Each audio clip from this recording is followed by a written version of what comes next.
Hello everyone. तो आज की वीडियो में मैं शेडिंग से रिलेटेड कुछ डिस्कस करने वाला हूँ। जैसे कि हमने लास्ट वीडियो में कुछ बेसिक चीज़ें सीखी थी, जैसे free hand shading, box shading. तो उसी से रिलेटेड आज हम एक स्फेयर बनाएंगे और उन चीज़ों को कैसे यूज़ करना है, किस तरीके से शेड करना है, तो वो मैं इसमें करके दिखाऊंगा। ठीक है। तो पहले एक बेसिक स्फेयर बना लेते हैं हम, ऐसे सर्कल। ठीक है। लाइट लाइट ड्रॉ कर लेना है पहले। तो अभी जैसे हमने कल लास्ट टाइम बात करी थी हमने कि हम दो पेंसिल यूज़ करेंगे, एच बी और एक एट बी। ठीक है। तो इन्हीं का मैं यूज़ करने वाला हूँ अभी। तो सबसे पहले मैं इसको ड्रॉ कर लेता हूँ अच्छे से।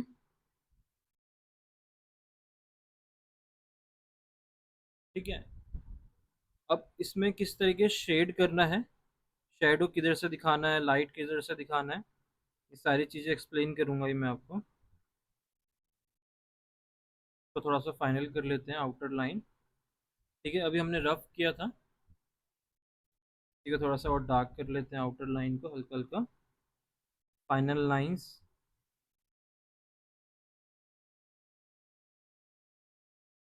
ठीक है। तो अभी मेरे को, मैं लाइट दिखाऊंगा राइट साइड से, कि जो लाइट का जो सोर्स है वो राइट साइड से है, और जो शेडो है वो लेफ्ट साइड बनेगी। ठीक है। तो हमें किस तरीके से शेड करना है, इसमें कोई कॉटन का और किसी टिश्यू पेपर का या ब्रश का यूज़ नहीं करूँगा मैं। ये मैनुअली मैं पूरा शेड करके दिखाऊंगा आपको। तो हमें स्टार्टिंग करेंगे हम लाइट शेडिंग से। सबसे पहले आउटर लाइन को थोड़ा सा डार्क कर लेते हैं। किसी भी लाइन को मर्ज करना है तो इस लाइन को पहले थोड़ा सा डार्क कर लेते हैं हम, और इस लाइन के ऊपर हम शेडिंग करेंगे। जिस लाइन को भी अगर हमें मिक्स करना होता है, उस लाइन के ऊपर पहले शेडिंग करना है। उस लाइन के ऊपर ही चला रहा हूँ पेंसिल में, और सर्कुलर मोशन में यूज़ कर रहा हूँ। मैं थोड़ा सा जूम करके दिखाता हूँ आपको मैं, तो और आइडिया मिलेगा फिर किस तरीके से करना है काम। और पेंसिल इतनी पॉइंटेड ही रखनी है।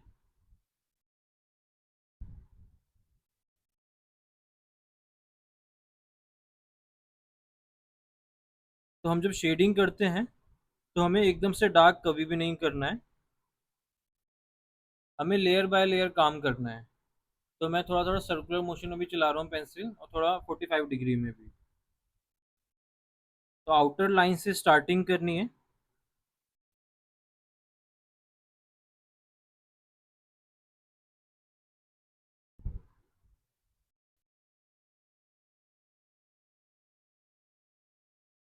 देखो इस तरीके से पहले लाइट लाइट, जितना हो सकता है पहले इससे हम डार्क करेंगे। जब एच बी पेंसिल की कैपेसिटी ख़त्म हो जाएगी, उसके बाद हम पेंसिल स्विच करके एट बी से डार्कनेस बढ़ाएंगे। पहले हमें कोशिश करनी है कि इसी से ही हम शेड करें प्रॉपर तरीके से।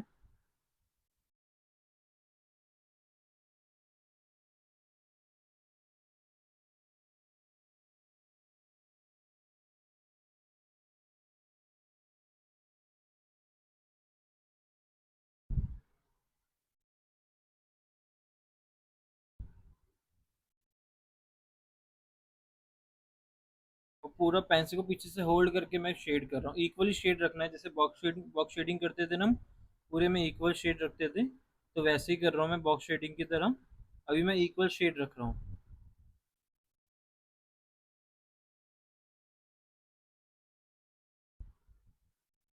बस आउटर लाइंस को मर्ज करना है।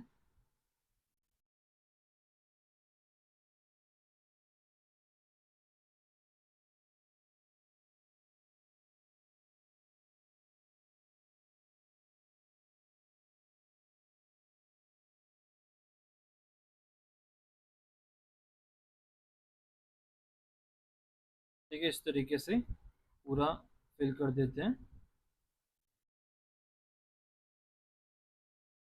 अब ये नीचे का लाइन थोड़ा डार्क रहेगा, क्योंकि यहाँ पे काफ़ी अंधेरा है, यहाँ पे ज़्यादा लाइट नहीं है।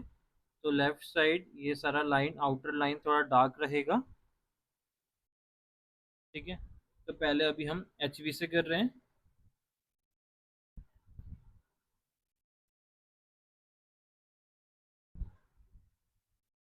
उसके बाद मैं इसकी शेडो का सर्कल हम बना लेते हैं कि शेडो कहाँ तक जाएगी। ऐसे ओवल बनाना है। ठीक है, पूरा पेंसिल को पूरा घुमाना है, और जितना हमें ये बाहर जा रहा है पेंसिल, इसको डार्क रखेंगे।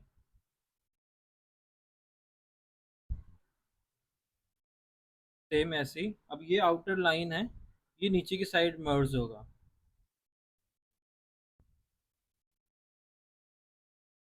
ठीक है, और बाकी इधर इधर अंदर लाइट शेड रखेंगे।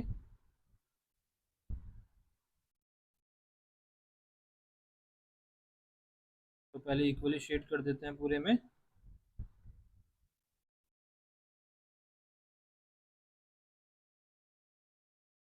जो जो थोड़ा लाइंस बन रही है तो इनको सर्कुलर मोशन में चला, ऐसे चला रहा हूँ पेंसिल, ये सारा कवर हो जाएगा धीरे धीरे।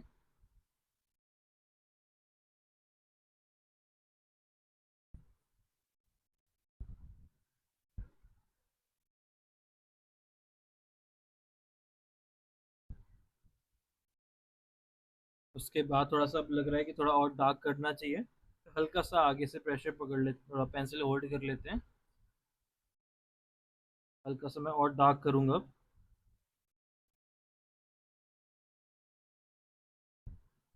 क्योंकि हमें लेयर बाय लेयर काम करना होगा।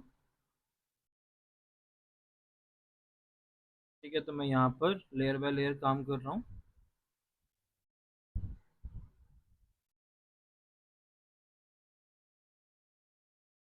जो काफ़ी डार्क होता जा रहा है धीरे धीरे, तो कभी भी एकदम से डार्क शेड नहीं डालना है। सेम ऐसी शेडो में भी पहले लाइट डाल लेते हैं, उसके बाद फिर मैं इसको थोड़ा थोड़ा और डार्क करूंगा बाद में। तो शेडो यहाँ पर थोड़ा डार्क रहेगी, और जितनी दूर जाएगी शेडो उतना लाइट हो जाएगी।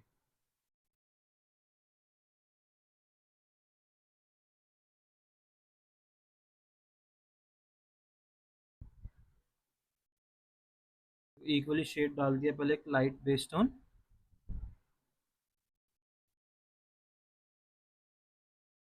ठीक है, तो जब भी आप ट्राई करोगे तो आपको इसको ऐसे सॉफ्टली पेंसिल से शेड निकालना है।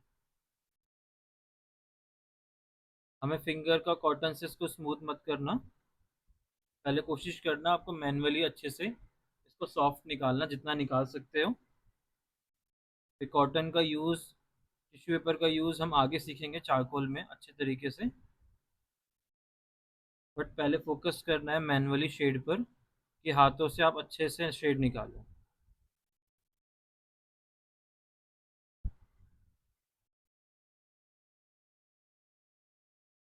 आप किसी भी डायरेक्शन में शेड कर सकते हो, बट सारा शेड ना स्मूथ होना चाहिए। ऐसे नहीं होना चाहिए कि कहीं भी कहीं डार्क दिख रहा है, मतलब एकदम से कहीं लाइंस दिख रही हैं आपको, लाइंस नहीं दिखनी चाहिए। कुछ लोग कहते हैं कि 45 डिग्री में भी करना चाहिए, ऐसा कुछ नहीं है। आप किसी भी एंगल में करो, अगर आप स्मूथ शेडिंग कर रहे हो तो सारा स्मूथ वर्क होना चाहिए। आप सर्कुलर मोशन में भी चला सकते हो, ठीक है, 45 डिग्री में भी चला सकते हो, ऐसे 90 डिग्री में भी चला सकते हो, आपकी मर्जी है, लेकिन शेड स्मूथ होना चाहिए। आपका जैसे कंफर्टेबल हो आप वैसे चलाओ पेंसिल को, लेकिन शेड एकदम स्मूथ करना है आपको, बीच में लाइंस एंगल्स नहीं दिखने चाहिए।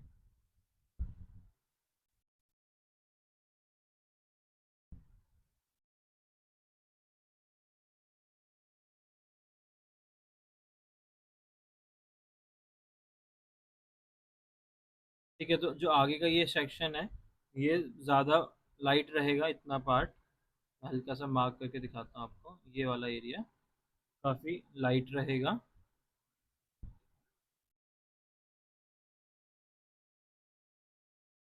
और यहाँ पे एक शाइनिंग रखेंगे हम, जहाँ पे बहुत ज़्यादा लाइट पड़ रही है उसको हम वाइट छोड़ेंगे, यहाँ पे हम शेड नहीं करेंगे।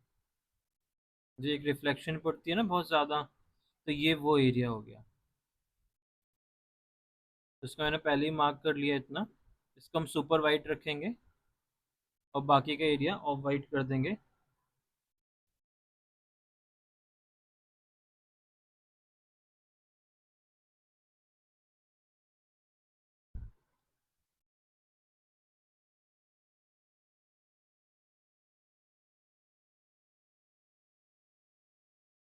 देखो इस तरीके से एक बेस टोन काफ़ी कंप्लीट हो गया है।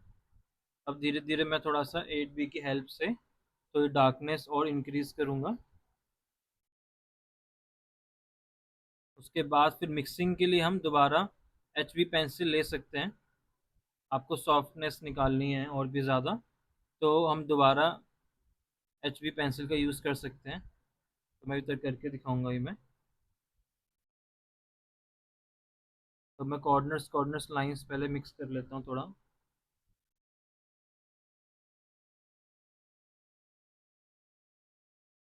फिर सर्कुलर मोशन में चला चला के इसको पूरा पूरा मैं मर्ज कर रहा हूँ।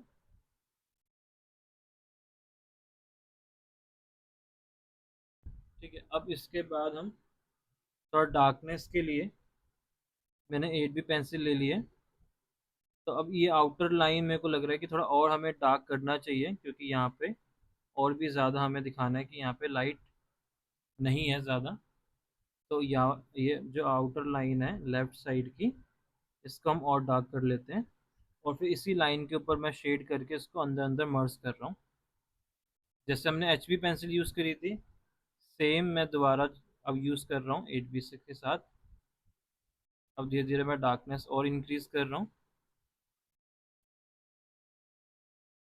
और ना ये वाला जो शेड है इतना मीडियम शेड रहेगा जो ये फर्श की रिफ्लेक्शन पड़ेगी। ठीक है, तो यहाँ पे रिफ्लेक्शन आ रही है।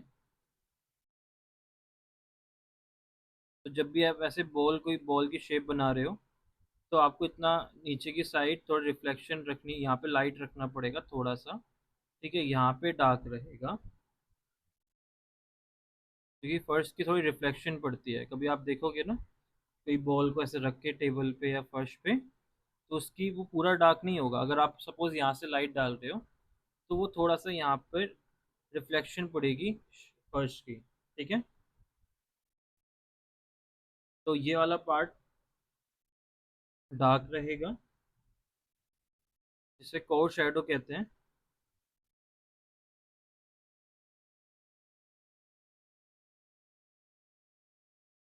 ठीक है, तो अब देखो सर्कुलर मोशन में कितना स्मूथली आ रहा है ना। तो पहले हमने एक लाइट टोन डाल दिया था, उसके बाद अब ये धीरे धीरे ऊपर से मैं डार्कनेस बढ़ा रहा हूँ।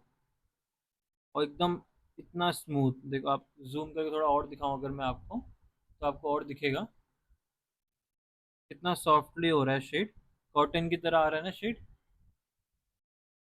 कि हम जैसे कॉटन से काम कर रहे हो।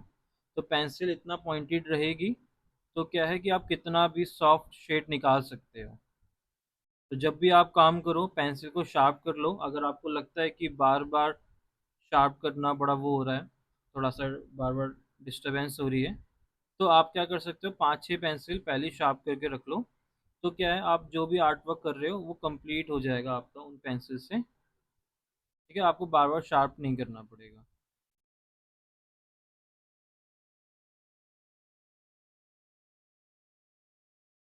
देखो कितना स्मूथ आ रहा है ना वर्क।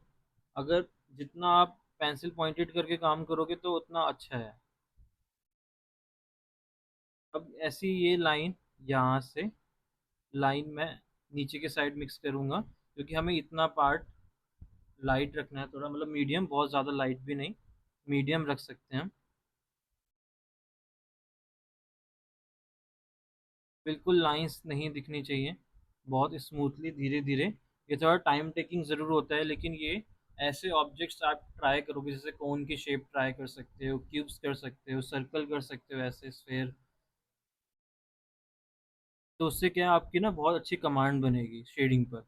इसके बाद फिर मैं आइज़ वगैरह नोज़ वगैरह ही बताऊंगा शेडिंग में, किस तरीके से हम आइज़ नोज़ लिप्स करना है शेडिंग में हाइपर रियलिस्टिक तक। तो पहले हम ये छोटे छोटे बेसिक शेप्स करेंगे, जिससे कि हमारी थोड़ी कमांड बने इन पर। उसके बाद फिर हम आइज़ नोज़ भी उतना अच्छा रियलिस्टिक तक निकाल सकते हैं पेंसिल शेडिंग में। पेंसिल शेडिंग में भी आप देखोगे तो बहुत रियलिस्टिक काम निकलते हैं। हम कितने भी रियलिस्टिक काम निकाल सकते हैं। तो उसके लिए पहले हम अगर ऐसे बेसिक चीज़ों की प्रैक्टिस ज़्यादा करेंगे तो उतना अच्छा है, क्योंकि इनसे ही थोड़ा सा सेंस खुलती है शेडिंग समझने की। तो पहले मैंने इस तरीके के आर्ट वर्क्स काफ़ी करे हुए हैं, तब जाके फिर मेरा थोड़ा सा शेडिंग और भी अच्छा हुआ था। तो अगर आप एकदम बिगनर लेवल पर हैं और शेडिंग पर आपको कमांड बनानी है, तो आप कोशिश ये करें कि ऐसे चीज़ों की प्रैक्टिस करें। तो अब धीरे धीरे देखो कितना डार्क हो गया ना। तो ऐसे ही धीरे धीरे इसको और इंक्रीज करना है। एकदम से देखो मैं प्रेशर नहीं डाल रहा हूँ, मैं बहुत सॉफ्ट हैंड से बहुत जेंटली शेड करना है, जेंटली होल्ड करना है पेंसिल को। के बाद फिर यहाँ पर जाएंगे तो थोड़ा मीडियम शेड रखना है।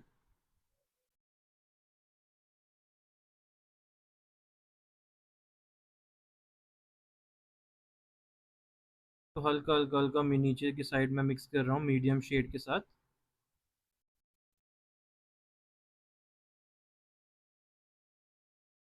स्टार्टिंग यहाँ से करनी है, उसके बाद फिर धीरे धीरे धीरे धीरे इसको मैंने ऐसे सर्कुलर मोशन में चला रहा हूँ। और सेम ऐसे ही जैसे हम नीचे मिक्स कर रहे हैं, ऐसे ही हमें थोड़ा ऊपर की साइड भी लेके जाना है शेड को। एकदम से ऐसे डार्क नहीं छोड़ना है बीच में, और फिर हमें ऐसे मीडियम टू लाइट लेके जाना है।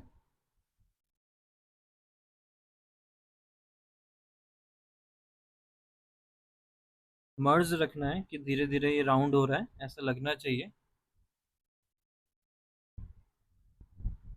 ये सारा पार्ट डार्क रहेगा इतना इतना, क्योंकि यहाँ पर ज़्यादा लाइट नहीं है। तो हमें ये वाला एरिया सारा डार्क रखना है बीच का, और नीचे की साइड मीडियम शेड। और जो नीचे की ये सबसे जो ग्राउंड में टच हो रही है इधर फर्श पर, तो ये लाइन रहेगी काफ़ी डार्क, क्योंकि ये एकदम जब भी कोई चीज़ कोई ऑब्जेक्ट ग्राउंड से टच होता है, तो ये जो कॉर्नर बनता है इधर नीचे की साइड, यहाँ पर आपको डार्क रखना है हरदम। कोई और दूसरा ऑब्जेक्ट ट्राई कर रहे हो या आप कोई भी चीज़ बना रहे हो, तो अगर वो ज़मीन से यहाँ पर टच हो रहा है, तो यहाँ पर यानी कॉर्नर्स पे यहाँ पर डार्कनेस शेड आएगा ही आएगा। ठीक है। तो ऐसी बेसिक एक्सरसाइज, ये थोड़ा बोरिंग ज़रूर होती है बट बड़े काम की चीज़ है ये। ठीक है, बड़ी हेल्प करती है आपको शेडिंग इम्प्रूव करने में, या पेंसिल कलर कर रहे हो या कलर्स कर रहे हो तो आपको थोड़ा शेड समझने में की सेंस खुलेगी आपकी। अब देखो सारा मैं धीरे धीरे पहले लाइन के ऊपर शेडिंग कर रहा हूँ, उसके बाद फिर धीरे धीरे इसको मैं मिक्स करूँगा आगे की साइड।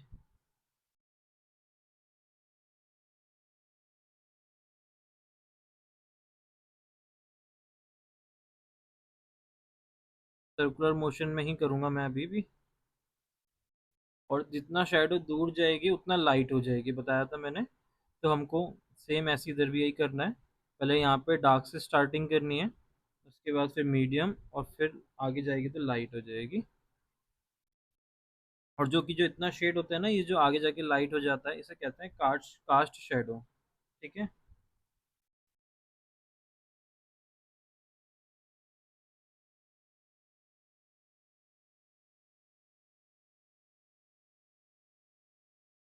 इस तरीके से सर्कुलर मोशन में कर रहा हूँ।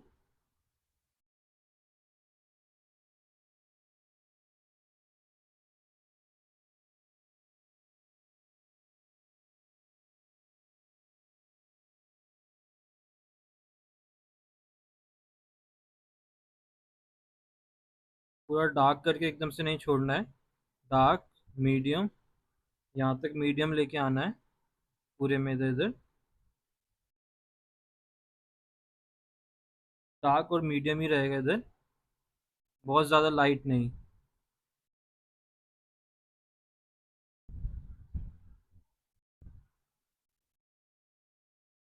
कितना मीडियम शेड रखना है इसको, यहाँ पे डार्क और फिर मीडियम, कॉर्नर्स कॉर्नर से मीडियम शेड तक। तो कितना सॉफ्ट लग रहा है। मैंने किस फिंगर का कॉटन का यूज़ नहीं किया है, पूरा शेड मैं मैनुअली कर रहा हूँ। तो सबसे पहले आपको हैबिट डालनी है ऐसे ही box shading, free hand shading, और उसके बाद ऐसे कुछ ऑब्जेक्ट्स जितने ज़्यादा ट्राई करोगे उतना अच्छी कमांड बनेगी आपके हैंड पर, उतना कंट्रोल अच्छा होगा लाइट मीडियम डार्क पर। तो जब हम और भी पोर्ट्रेट वगैरह करेंगे तो उसमें क्या है, ज़्यादा दिक्कतें नहीं आएंगी, इतना इतना डर नहीं लगेगा लाइट मीडियम डार्क करने में। तो जब भी टाइम मिले आप बॉक्स शेडिंग करो, मीडियम शेडिंग करो ऐसे, और फ्री हैंड शेडिंग। इस तरीके का आपको जो लगता है जो शेड आपसे नहीं हो रहा है उसको बहुत ज़्यादा करो। जैसे लाइट शेडिंग आपको निकालने में दिक्कत होती है अगर, काफ़ी स्टूडेंटों को लाइट शेडिंग में बड़ा प्रॉब्लम आती है। तो आप बॉक्स का 10-15 बॉक्सेस बना सकते हो और सब में सिर्फ लाइट शेडिंग की प्रैक्टिस करो कि आपको लाइट बॉक्स से ही करना है। सिंगल सिंगल चीज़ों की अलग से प्रैक्टिस कर सकते हो। अब देखो काफ़ी डार्क हो गया है, इसको हम थोड़ा सा आगे का इतना एरिया डार्क ही रखेंगे।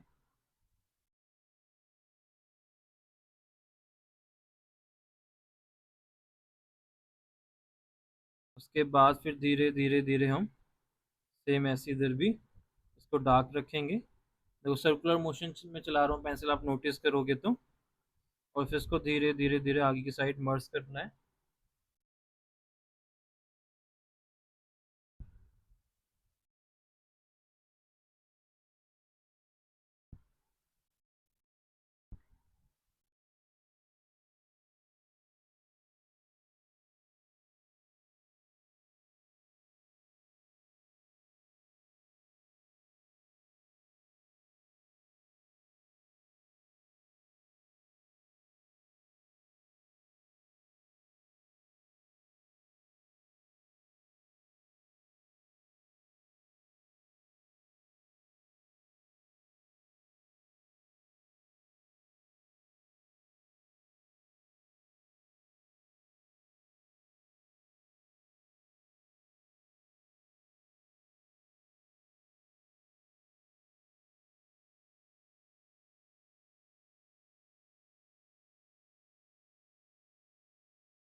ठीक है, तो अब ये वाला पार्ट और भी डार्क कर दिया है मैंने धीरे धीरे।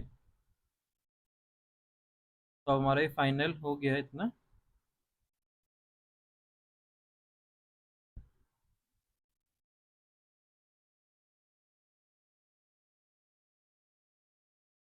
तो इतना पहले प्रैक्टिस करूँ, ठीक है। उसके बाद हम आगे नेक्स्ट वीडियो में फिर मैं क्या है और भी चीज़ें एक्सप्लेन करूँगा। आईज नोज वगैरह बना के दिखाऊंगा इस तरीके से हमें कैसे करना है। तो हम पहले आप इतना प्रैक्टिस कर लो, ठीक है। तो फिर हम नेक्स्ट वीडियो में मिलते हैं नई नई चीज़ों के साथ। Okay bye.